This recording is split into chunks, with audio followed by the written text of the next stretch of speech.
राधा रानी, जिन्हें हम प्रेम की देवी मानकर पूछते हैं, आखिर उन्हें इतिहास में कलंकिनी क्यों कहा गया है? क्यों समाज ने उस सबसे पवित्र रूप पर वत्सलन होने का दाग लगाया?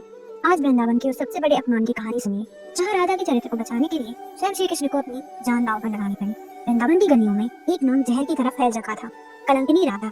जटिला, कुटिला और गांव की औरतें ताना कसती थी कि राधा विवाहित होकर भी आधी रात को कृष्ण से मिलने जाती है। समाज के उन तीखे बाणों ने राधा के अस्तित्व को लहूलुहान कर दिया था। लोग कहते थे कि राधा का प्रेम अपवित्र है, तब अपनी हलाद्री शक्ति के इस अपमान को रोकने के लिए कृष्ण ने एक ऐसी लीला रची जिसने सबको शून्य कर दिया। अचानक कृष्ण बीमार पड़ गए, उनका शरीर पीला पड़ने लगा और साक्षात यमराज का साया मंडराने लगा। माँ यशोदा ने हजारों वैद्य बुलाए और दवा बेस तभी श्री कृष्ण की ही बस में एक तेजस्वी साधु प्रकट हुआ और उसने एक खौफनाक शर्त रखी। कृष्ण तभी बचेंगे जब इस नगर की सबसे पतिव्रता और शुद्ध स्त्री यमुना से जल लाकर उन्हें पिलाएगी। पर एक शर्त थी, वो घर गरम मिट्टी का नहीं बल्कि छलनी जैसा होना चाहिए, जिसमें से पानी ना गिरे।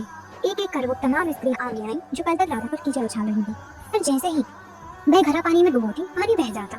समाज के उन पतिव्रता औरतों का झूठ बेनकाब हो गया। अंत में लज्जा और अपमान के बोझ से दबी राधा रानी आगे बढ़ी।